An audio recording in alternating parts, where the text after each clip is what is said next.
You're not alone. If you need someone to talk to today, please contact Crisis Services Canada by either calling them at 1-833-456-4566 all hours of the day, or you can text them at 45645 at 4 p.m. to 12 a.m. Eastern Time. Remember, you're not alone, and Crisis Services Canada is here to help.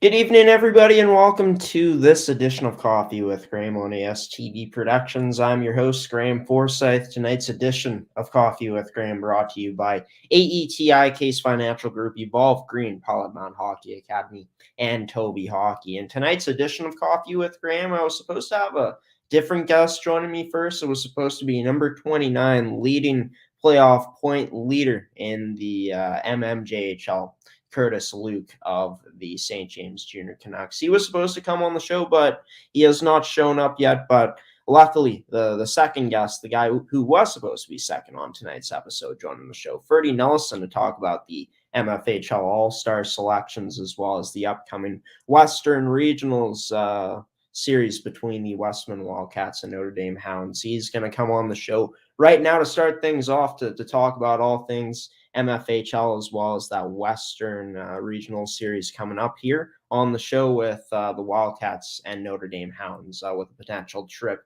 to the Esso Cup on the line. So without further ado, let's run the intro of tonight's edition of Coffee with Graeme on AETi Productions and bring on the first guest, Ferdi Nelissen, here on this Thursday night on Coffee with Graeme on AETi Productions.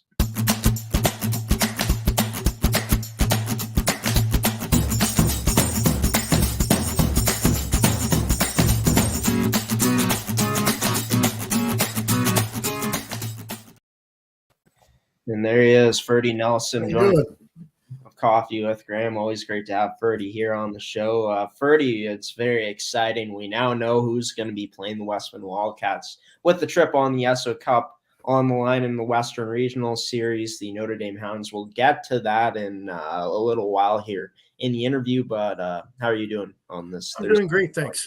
Graeme, thanks for having me. It's not much else to do out there. No, not at all. How have you been enjoying this huge storm we got? I just went out snowblowed today. It was a chore. My snowblower got its workout today, as did I. Last year, this time I'd already probably had 8 rounds of golf in.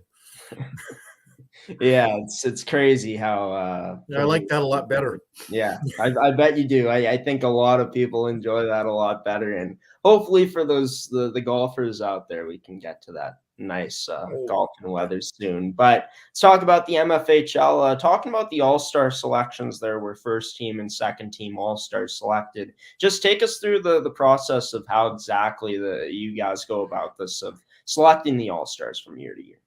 Well, it's team voting.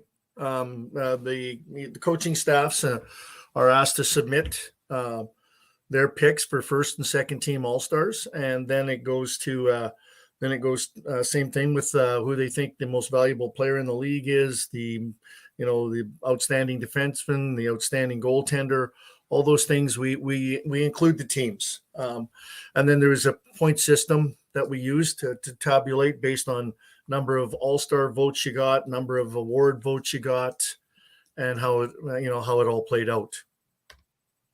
Right on. So it's really a league inclusive process. Right on. So let's hear about those All-Stars who got named. Obviously headlining Team 1. Record-breaking season for Nora Collins. I know there's some notable players up there as well, like Danica Botterill. But take us through those first-team All-Stars who got the nod this season. Well, you know what? I mean, Nora Collins was a shoo-in. I mean, she was the only player that received all 8 votes from all 8 teams for first team. Yeah. So that says enough about it right there. She set a record for goals.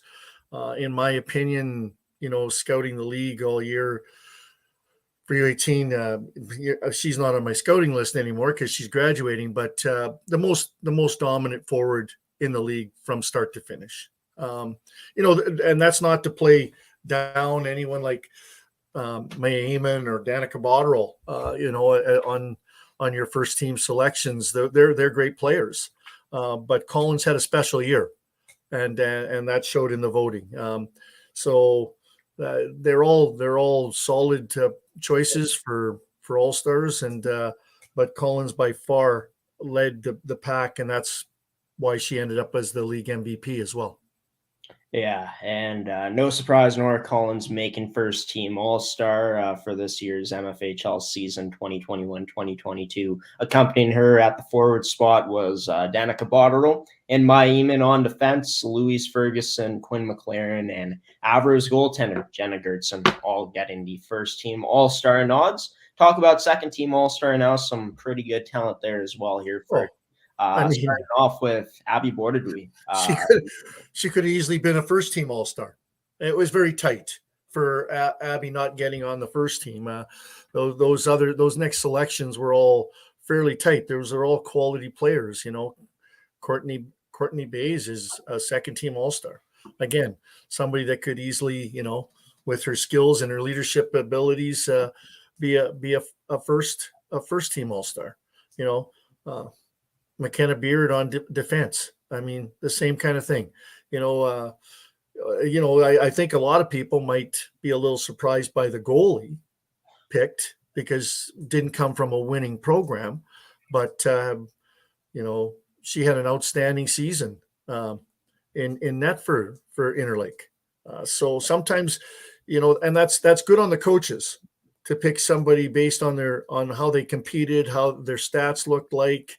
And not just their win-loss record, right? So that was huge. And she was very well deserving of that. Dortz from Interlake was a tremendous goalie. She really played solid. She gave them a chance every time she's in the net. So yeah, and Caitlin Dorsch, I mean, you could make the argument that win-loss record would be significantly better if she played on another team, because playing on Interlake, where she faced over 600 shots this season, a .915 save percentage, and only a .372 goals against average, very deserving of being on an All-Star team this season, I would say. Absolutely. That doesn't downplay the other goalies that got votes. I mean, Grace Glover is somebody that people probably, with her record and with her stats was considered, but that's who ended up with the most votes for second team. Yeah, and Grace Glover would have been deserving of it as well. But like you said, it's the way it went, and Caitlin Dorsch, congratulations to her for getting an All-Star nod and getting the selection on the second team. Can you give us any insight to any players that maybe just missed out that could have been in consideration, or is that something that's considered? Well, there's always players like that. I just brought up Grace Glover, right? I mean, Kelsey Page, from Westman, a solid defenseman, didn't quite make it. There's all kinds of players out there that you look at. You don't want to go into too much detail with that, but there's talent throughout the league. A player, a Callie Rice. I know she's a rookie. But again, got some consideration as a rookie. I mean, you've got a rookie on the second team from Yellowhead. So that was you don't often see rookies make a first or second team All-Star selection. So there's a depth of talent in the league that I really like. And the group below this graduating group is really got skill. I think the next 2 to 3 years will be very interesting. And you never know what's coming out of U15. But the players that all earned those All-Star selections are well deserving.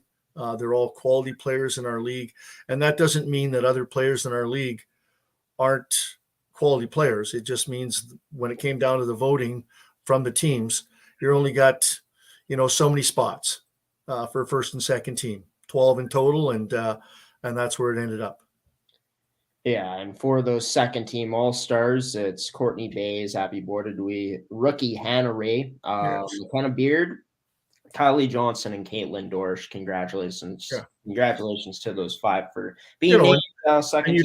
You talk about defenseman Maggie Matani, right? From the Avros, another one that's very close, right? And a quality defenseman. I guarantee almost every coach, I would think every coach in the league would be happy if they had Maggie Matani on their back end. So, it's just another example. One last question before we go to commercial break and get into talking about the West Region Series that will be taking place here later on this month in Hartney Community Center. Has there ever been any discussion? Could we see a playoff all-star team being unveiled coming up next season, or is that something that's been talked about? You know what, we've actually talked about expanding our awards in different directions. I'm not sure that we've talked about a playoff all-star, because after a while, I mean, you're basically down to 2 teams, and so you're narrowing your field. I would assume that if you picked an all-star team, it would basically come out of the last 2 teams for the most part. But that doesn't mean that there can't be more awards for regular season. Some different awards, maybe adding for instance, a rookie all-star team.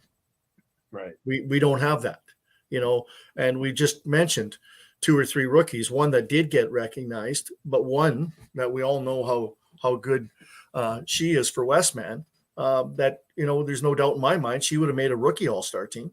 And probably, and 2 or 3 other young players that were first years or U15s in our league that could have made a team like that. And that's just another carrot, right, on their resume. So that's something that we discuss at our league AGMs, and I'll take note that you brought it up. Oh, sounds good. Got to get credit for something, right? Yeah. We are going to send it to a commercial break here, Ferdi. Coming up after the commercial break, won't be done with you just yet. We're going to be talking about the Westman Wildcats and Notre Dame Hounds series coming up for the West Region qualifying series to see which one of these 2 teams makes it to this year's Esso Cup. You're watching Coffee with Graeme on ASTV Productions. Stick around for more after the commercial break.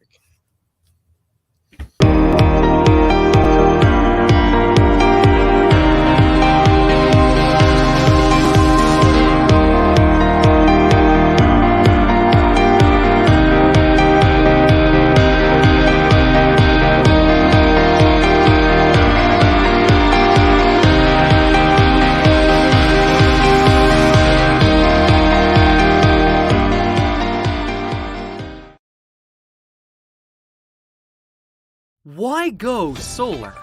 Solar is better than ever. Our revolutionary design and inverter equipment with the latest in solar panel technology for the ultimate in-home and business security. That's right, I said security. Grid security and security of your home are linked. Fortify your future today with a battery backup system. No maintenance, quiet running. Did you know in Manitoba, grid-connected, off-grid, and battery backup systems are 100% right off in the year you purchase for any company or farm? Do you want to back up your internet, keep your tills running, and the lights on? We can install a system that is right for you with battery backup fully capable of taking on all those essential loads and keeping you running. When you call our experts at Evolve Green, ask about getting your free energy audit today. Call or email today to find out what system works best for you. 1-866-5EVOLVE or support@evolvegreen.ca. Also, be sure to check out our website at www.evolvegreen.ca.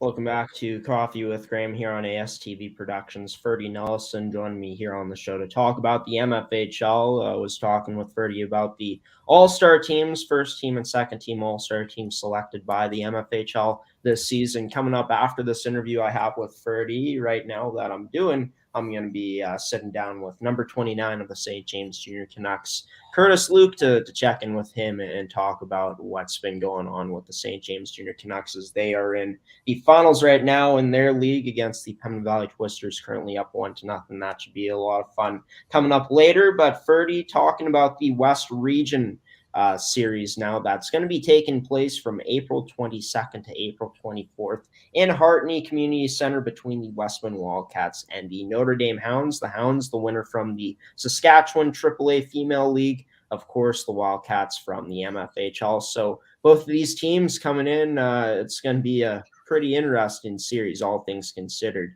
considering how these teams did in their playoffs. Yeah, I mean, Notre Dame took out a very good team in Regina. I mean, they had their 1-2 teams make it to the final, which didn't happen in Manitoba. But obviously Notre Dame's going to come in with a lot of skill. They get their players from a little bit different opportunity than a lot of other teams. They've got a Russian in net. They've got players from Alberta. They've got players from Manitoba. So because it's a residential school and they were granted that kind of status years and years and years ago, sometimes they can end up with a fairly solid pro team. Not necessarily saying that happens every year, because it doesn't. They haven't won the league for a few years, but obviously, they were number one throughout the regular season, and they seem to have it on both sides of the puck. I mean, their number one goalie is a Russian goalie, Eva Filipov. How do you say that? Filipova. That's how. Filipova, yeah. And 1.33, 9.41 regular season. And they're averaging, about 3.8 goals a game, just under 4. Those are pretty heady stats. I mean, obviously the best offensive team in Saskatchewan didn't make it out, because Regina was even probably almost a half a goal, if not more, per game ahead of them. The thing that the Wildcats will do, they're well coached. I think they'll look at where their points from. And if you look at their points, it didn't matter whether it was regular season or playoffs. It came from about 4 players for the most part, maybe a fifth. But so they'll know who to focus on. They'll know who to have their best D pairing out against, right? And we'll see. The one thing the Wildcats are going to have is home ice advantage. They're going to have the crowd behind them. They're a fast team. I think their speed, if they can get their game going in their own rink, it gives anybody trouble. We've seen that.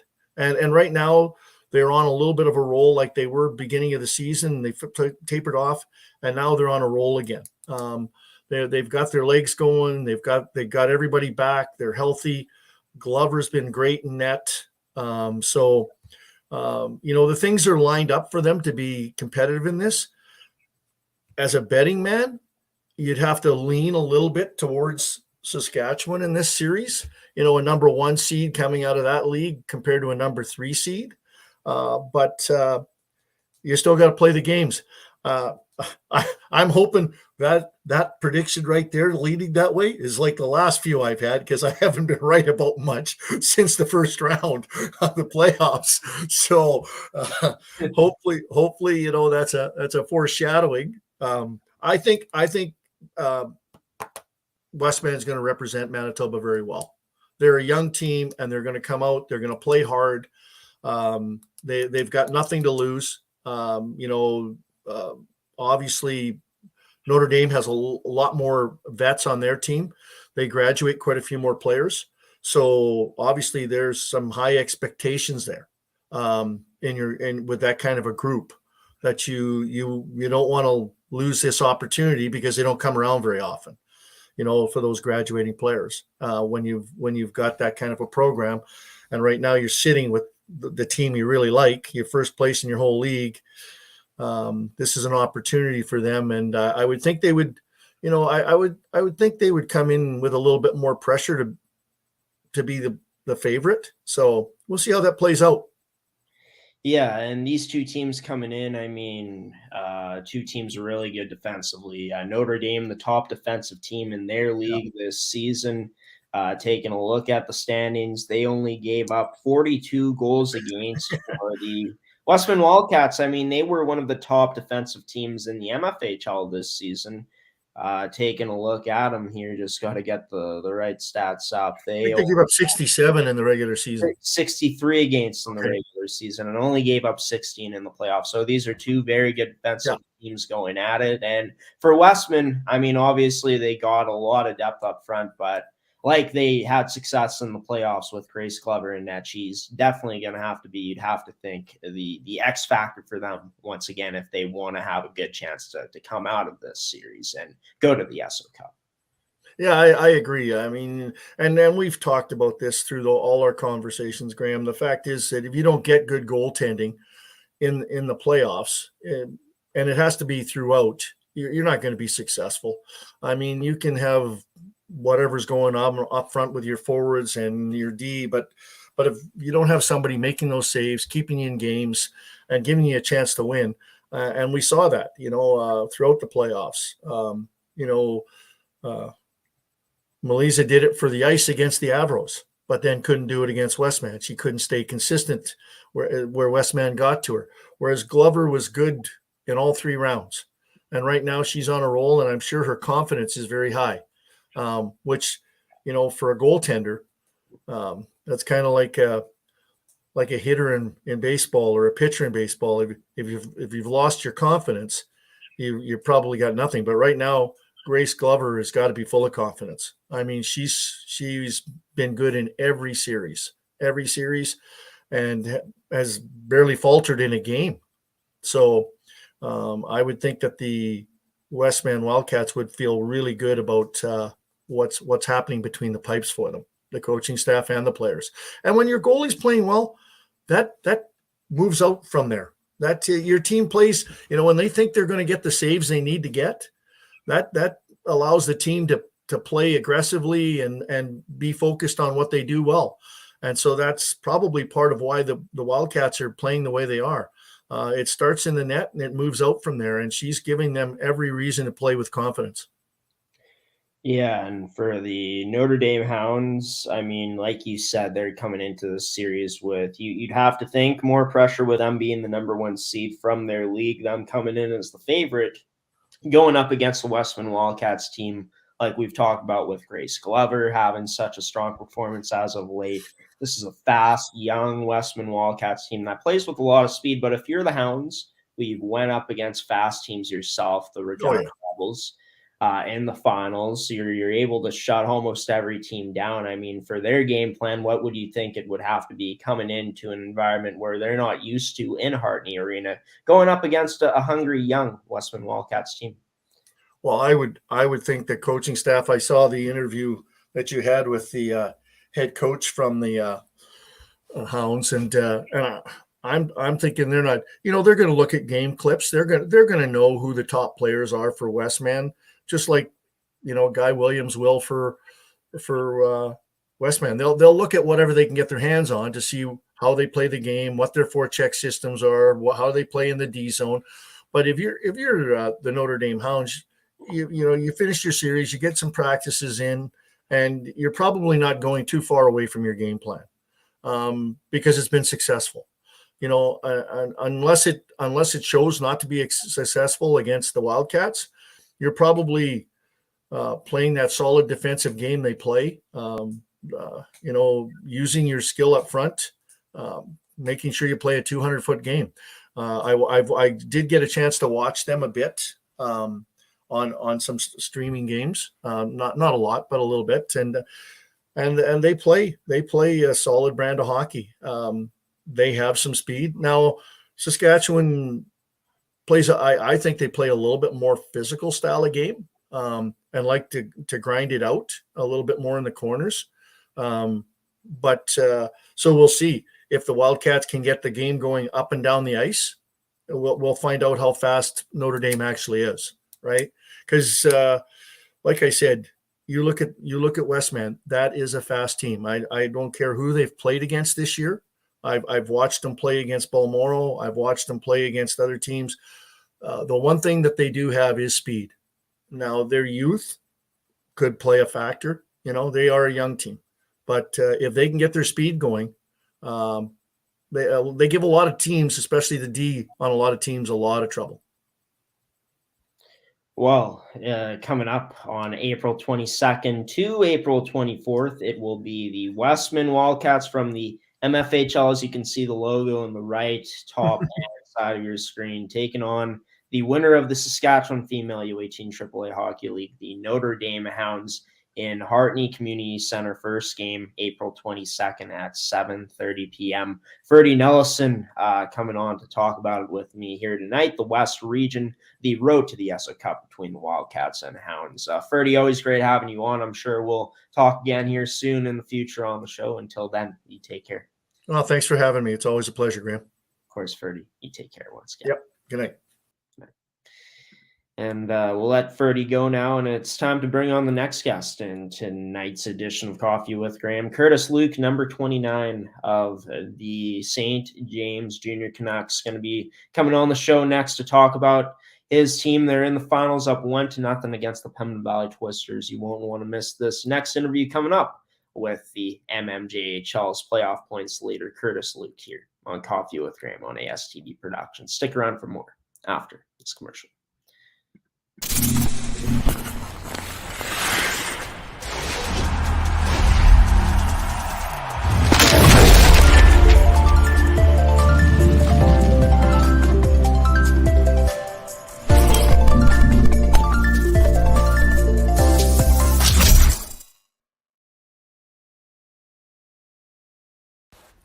Welcome to Pilot-Mound Hockey-Academy, your world-class academic and hockey training facility created to maximize each student's athletic and academic potential.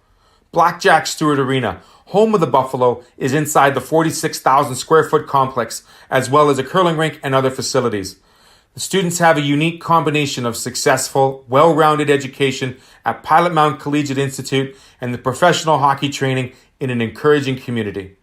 The years of experience of on-ice coaching propel our students to the next level, both mentally and physically, in a professional environment.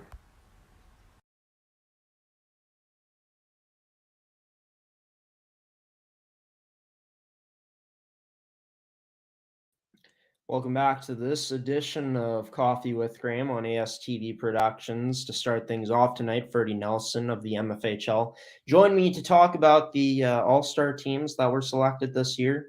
Also talked to Ferdi about the West Regional Series, the West Region Series coming up later this month, starting on April 22nd between the Westman Wildcats, champions of the MFHL. So they'll be taking on the champions of the Saskatchewan Female U18 AAA Hockey League, which was won by the Notre Dame Hounds. That's coming up. First game, April 22nd at Hartney Community Center. But joining the show now, Kurtis Luke, number 29 of the St. James Jr Canucks. Great to have you on the show, Kurtis.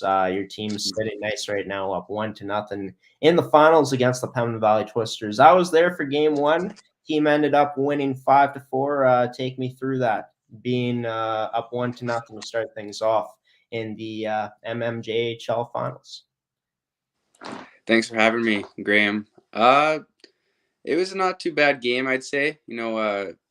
Actually we were up 5-1, but we had a tough little 10-minute break there in the third period. But, looking back right now, having this week break off because of the storm, it was, just itching to get back out there and have some fun again.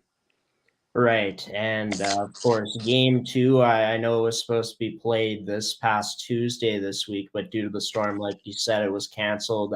How's the team taking it with, having so much time in between game one from game two, as game number two will now go on Tuesday next week? How the team is using this extra time to their advantage at this point? We're definitely anxious to get back out there. I'd say we dealt with our previous two series pretty quickly, so we were waiting around. But we're just getting ready by resting up here. Any injuries we were dealing with, and hopefully the weather cooperates and we can play on Tuesday. You talked about how the team was up 5-1 after the first two. This team gave up 3 in the third period. 2 came on the power play. Would you say that was just a result in the third period of getting away from your guys' game? Just from a viewer's perspective, from a spectator's standpoint, just watching the game, seemed like the team became more relaxed, more space was open, and not as clean breaking out. Were those some of the problems you guys felt kind of plagued the team in that third period to allow the Twisters to get back into it? Yeah, we definitely took our foot off the gas there, and just a learning lesson. Obviously it's good that our goalie Gibbs stopped the penalty shot there in the second period, I think, but it turned out to be a really big save because it could have been a 5-5 game. But we just have to remember it's the full 60 and just keep the pedal down, I guess. Well, this team up 1-0 in this final series against the Pembina Valley Twisters. 3 more to go until you guys capture the championship. But the mindset heading into game 2, what would it be? Heading into their home barn with them looking to tie up the series at 1 come next Tuesday. Oh, it's definitely a statement game, I would say, going into their barn. The biggest thing for our team is we're trying to get better, every single game into the playoffs, and 3 games left. We could close it out in 3 if we stick to what we're best at by using our speed on these guys. But we're expecting a big crowd, hard to play in Morris, but it should be a fun game. Talking about just confidence here, seems like you in the top line with Cale Price and Trent Halverson should be very confident right now as they've been putting up their points. Cale Price leads the team in goals this playoffs. You lead the whole league in playoff points with 29 points in 10 games, 9 goals, 20 assists. Just talk about it, for yourself in this line, just reaching another level so far in these playoffs. Yeah, reach another level. That's a good term I'd use. Trent Halverson has been phenomenal in playoffs. I think our whole team, our game has risen since the playoffs, since we want to win the championship so bad. But, Cale Price, he's just been scoring, and I think he should have scored a lot more during the regular season. So it's good to see him finally get rewarded here and lead the way for us. Yeah, and this team getting contributions from everywhere, from goaltending to the forwards to the defensemen. A team that's 9-0-1, only lost 1 game, and that came in game 1 of the semifinals against the Raiders Junior Hockey Club. 57 goals, 423 against. You talked about how this team is just so motivated to win the championship. Can you just speak to the confidence that this whole team is playing with, knowing what is on the line this year? A very good chance of this team to potentially win it all. Yeah, doing our little meeting before this final round here, we dominated Pembina Valley the whole regular season, and we were looking forward to playing them in the finals, actually, when we were watching Transcona and them duke it out. But we're definitely confident, I'd say. We just want to get out there and get on them. We think this break right now is saving them. They've had a tough battle, both their series, I'd say. So, we're feeling confident. Like you said, we just want to go out there and play right now. That's the biggest thing.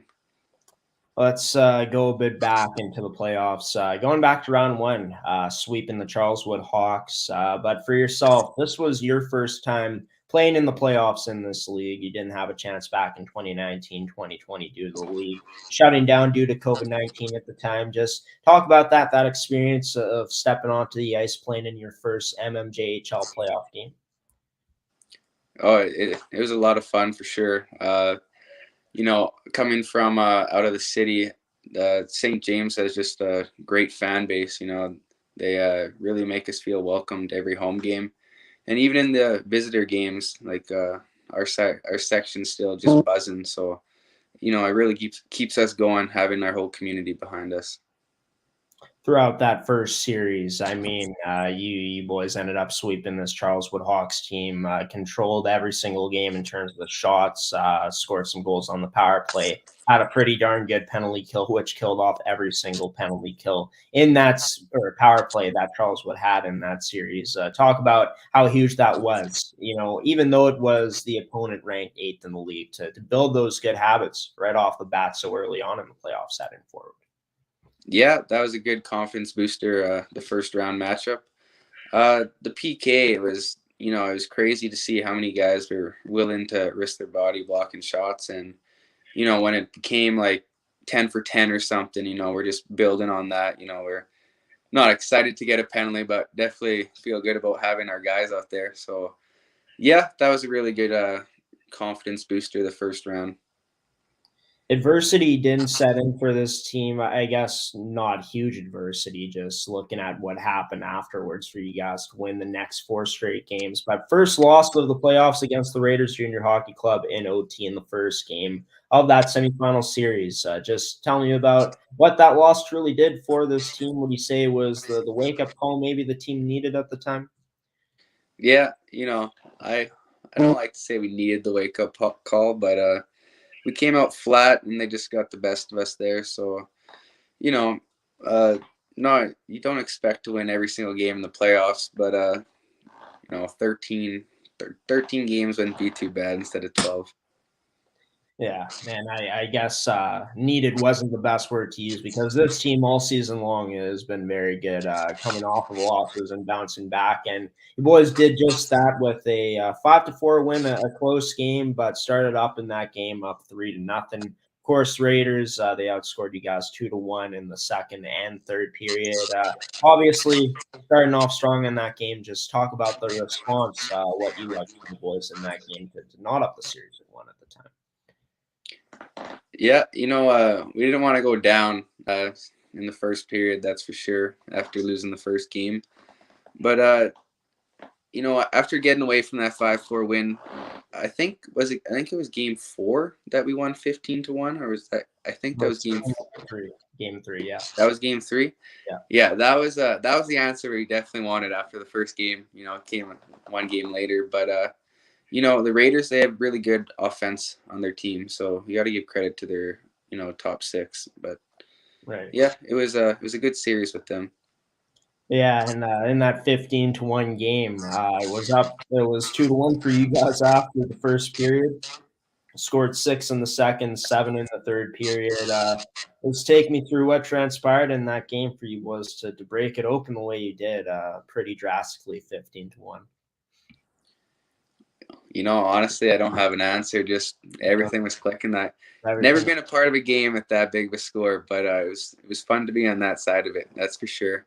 It was crazy. Yeah, it's funny. I was looking at the scores on my phone. I'm like, okay, how'd the Railers and Twisters do in their series? Okay, let's look at game 3 for the Canucks and Raiders, and 15-1. 15-1. You don't see that score often, but for yourself, I mean, you were reaping the benefits in that game. 4 goals, 3 assists, 7 points. You just say everything was clicking for yourself right in that game to put up that amount of points. Yeah. I'm surprised they didn't pull their goalie after the second period, but we just we smelled blood and we just kept pouncing on them. It's no mercy in playoffs, that's for sure. It felt good winning like that. Next 2 games, taking care of business, winning 4-2 and 6-5. In that 5th game of the series, Raiders were up 2-1 after the first. You boys ended up answering with 4 goals in the second, which turned out to be the difference in the game. But just being able to face more adversity and pull through, definitely huge. You're able to do that, especially gearing up for the final. Yeah, it's weird that the whole regular season, I feel like we were down early in most of our games, and maybe that's what we need, just to wake us up sometimes. But yeah, just thinking back at it now, yeah, I was at the Iceplex. I think we played really good at the Iceplex instead of the Keith Bodley, even though that was our home rink all year. Just the the bigger ice surface helps us slow things down and spread it out for sure in the offensive zone. Right, no doubt. And playing in a pretty sweet rink, the Bell Empty Iceplex, pretty cool environment in there. But, after that win, obviously more work ahead. You boys ended up drawing the Pembina Valley Twisters after they ended up beating the Transcona Roller Express. Talk about, what was the preparation heading into that series against the Twisters? I think you might have spoken a bit about it earlier on in the interview, but take us through, the process of what this team was thinking heading into that final series. Yeah, thinking, we just want to play really hard on them and make them give up the puck to us. I think they're dealing with a couple injuries, a couple key guys, and, just got to take advantage of playing on the younger guys with less experience. But, just sticking to our game is the biggest thing. I think we don't want to play their game or get away from our game with the penalties or whatnot they're trying to do to distract us. For yourself, this is your final year in the league. You've had a sensational regular season and postseason, putting up 29 points in 10 games at this point. In the postseason, of course, this team has been special all season long, barely losing any games. I mean, with a group this special, with just everything that's gone on in the previous years, of course, not even having a season last year, how truly special it would mean for you and this team to be able to bring home the championship this year with 3 games left to go to win. It'd be the absolute cherry on top of the season, I think. It'd be a good way to say goodbye to hockey, ending with a championship with all these good friends I've made this year. And, it's just crazy to think it's coming to an end now. Just got to enjoy all the small things. No doubt. Is that a Toronto Maple Leafs out? Absolutely, it is. Oh, might want to get rid of that for the rest of the playoffs with their choking history, hey? But you know what? I love, getting to talk to, high quality players like yourself that have been so good this season in junior hockey. Kurtis Luke, number 29 of the St. James Jr Canucks, joining Coffee with Graeme on this Tuesday evening. Kurtis, 3 games left to go to win the championship. You boys enjoy every moment of it. Best of luck to you and the boys heading forward in this championship series against Pembina Valley. Thank you very much, and thank you for having me. We'll talk soon. Of course, you take care, Kurtis. And Kurtis Luke on this edition of Coffee with Graeme. Great to have a chance to talk to one of the top players in the MMJHL for this 2021-2022 season. So coming up after the next commercial break, folks, let's see what we'll do next. I think it's time for League Report. Yeah, that's coming up next here on this edition of Coffee with Graeme on ASTV Productions. Stick around.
Oh, welcome back to Coffee with Graeme on ASTV Productions, everybody. Kurtis Luke, number 29 of the St. James Jr Canucks, joined this edition of Coffee with Graeme. Most recently, his team in the finals, up 1-0 in the best of 7 series against the Pembina Valley Twisters.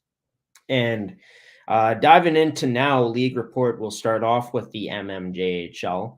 Game number 2 of their series was supposed to be played 2 days ago on Tuesday, but due to the snowstorm in Manitoba, which I've heard is historic, hasn't been this bad since 1997, which is crazy. That was 4 years before I was born, believe it or not, as I'm 20 years old. But yeah, we'll take a look at the MMJHL now. Since the snowstorm has canceled things, and it was mentioned by Kurtis Luke and mentioned by myself throughout that, game number 2 will not be going, as you can see on the screen here, until next Tuesday at 8 p.m. at the Morris Multiplex. And yeah, taking a look at the upcoming games after that, game number 3 would be played Thursday at the Bell MTS Iceplex, and then game number 4 would be played next Saturday at the Morris Multiplex. But yeah, both the Canucks and Twisters will have to wait a bit until they can play game number 2. And of course, as the season comes to an end here, all-star teams and awards are being handed out. So let's take a look at the 2021-2022 MMJHL All-Star teams. First team and second team All-Stars this year, starting off with the first game. Congratulations to Miles Minor of the Fort Garry Twins for being named first team All-Star for goaltenders in the league. Ben Coppinger, Kurtis Luke, and TJ Matuszewski earning the All-Star, first team All-Star nods at forward. And Alec Borger and Rory Neal, Borger of the St. Boniface Riels and Neal of the St. James Jr Canucks, both being named as first team All-Stars for defensemen. One sec, folks. My nose is really bothering me. I need to just blow it. One sec. Don't you love it when you're trying to get through your read, trying to finish up as fast as you can, and your nose is bothering you? Seems like a current occurrence for me. That's something that occurs often with an itchy nose. Let's get back into it, folks. Second team All-Stars. Starting off with second team All-Star goaltender Dylan Arnold. Congratulations to him from the Transcon Railer Express. The other Railer Express player that was named to an All-Star team was Connor Grunston. He is accompanied by Riley Baruso of the Raiders Junior Hockey Club and Ethan Lewis of the Charleswood Hawks / Fort Garry Twins, since he was playing for those two teams this season. Defensemen Devin Bullock and Brady Whitley, both of them being named to the second team All-Star team as well. Bullock playing for the Victorias, Junior Victorias, and Whitley for the Junior Canucks. There's been also some All-Star season awards for the league given out as well. And we'll take a look at the MMJHL award winners now. And the Art Moog Trophy for regular season champions went to the St. James Jr Canucks. Myron Primack Memorial Trophy League MVP going to TJ Matuszewski, who had a heck of a season, leading all players in points throughout the regular season. He was also named the regular season scoring champion, the Steve Kloss Memorial Trophy. Congratulations to Rory Neal of the St. James Jr Canucks for winning outstanding defenseman in the league.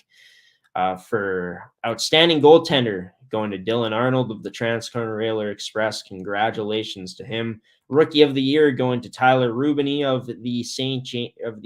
Vital Junior Victorias. The Ability and Sportsmanship Award going to Joe Akadiri of the St. Boniface Riels. The Hardest Working Player Award going to Austin Thorarensen. My apologies if I mispronounced that name, of the River East Royal Knights. And for Coach of the Year, that goes to Will Kinsman of the Charleswood Hawks. Congratulations to you, to all the award winners this season from the MMJHL. Now, to give you all an update again on the Esso Cup qualifier, the West Region Esso Cup qualifier between the Notre Dame Hounds and Westman Wildcats. That will be going starting on April 22nd, 2022 at Hartney Community Center. The Wildcats welcoming the Notre Dame Hounds into town. 7:30 p.m. will be the puck drop. The Wildcats finished as the third place team in the MFHL this season before going on a 9-1 run to win the championship. And for the Notre Dame Hounds, they lost only 2 games in the playoffs. They had a 24-2-2 regular season, finishing with 78 points. First place team in their league, 114 goals for 142 goals against. They ended up beating the Regina Rebels in 4 games to capture the championship in their league. And for the Westman Wildcats, they finished in third place in the league, of course, as mentioned, with 79 goals for and only 63 goals against. In terms of their record, in third place, they finished with 17 wins, 8 losses, and 2 extra time losses. One of their games was not played due to, I believe, a scheduling error. They just couldn't fit it in. But, yeah, it should be exciting to see all going down in Hartney, Manitoba coming up. Later this month, April 22nd. We'll have more updates for you guys on that series, previewing the teams coming up throughout the next few weeks here on Coffee with Graeme, leading up to the tournament, or to the series. Let's dive in now to the Manitoba AAA U18 Hockey League. And we'll get to it in just a moment. Get to the schedule. Close my tabs too before I forget. And yeah, so for right now, the Brandon Wheat Kings and Winnipeg Wild Game 3 of the best of 5 championship series is a go at 7:30 p.m. tomorrow night at J&G Homes Arena in Brandon, Manitoba. Will be interesting to see what happens due to the storm that has hit Manitoba. We'll take a look at game number 1 and game number 2 again. The Brandon Wheat Kings up 2-0 in this series. They won game number 1 6-5 in overtime. They won game number 2 at the Bell MTS Iceplex Subway Arena 5-4 over the Wild. Brandon has a chance on Friday, if the game is played tomorrow, to finish off the Wild on home ice, and not only that, but go perfect throughout the playoffs. If the Wild are able to extend the series, game number 4 would go 2 days from tomorrow on Sunday at the Bell MTS Iceplex at 6:30 p.m. But for now, the game that matters the most, tomorrow, the Wild playing for their lives this season. Keep it going at J&G Homes Arena in Brandon, Manitoba, 7:30 p.m. tomorrow night. We'll take one last commercial break here on Coffee with Graeme. Coming up, some final words on this edition of Coffee with Graeme on ASTV Productions. Stick around for more after this commercial break.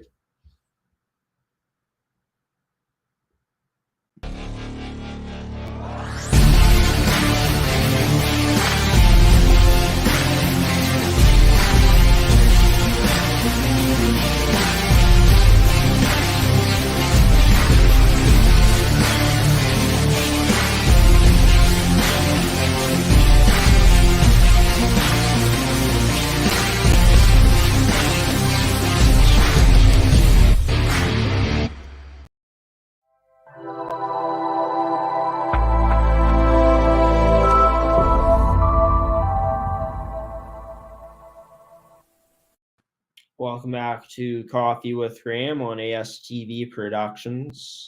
This will mark the end of tonight's edition of the show.